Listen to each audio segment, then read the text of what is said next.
In today's lesson, we worked with the spelling patterns EN that goes at the beginning of a word and BLE that goes at the end of the word. In this lesson, I have given you those spelling patterns EN and BLE.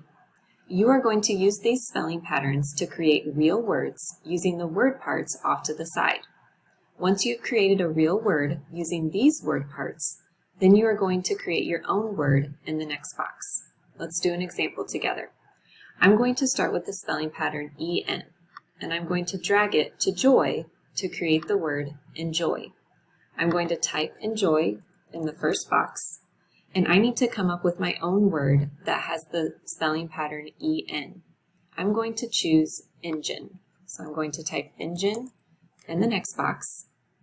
Once I'm finished, I'm going to drag EN back to the side, and now I'm ready to create my next real word. You need to continue until all boxes are full.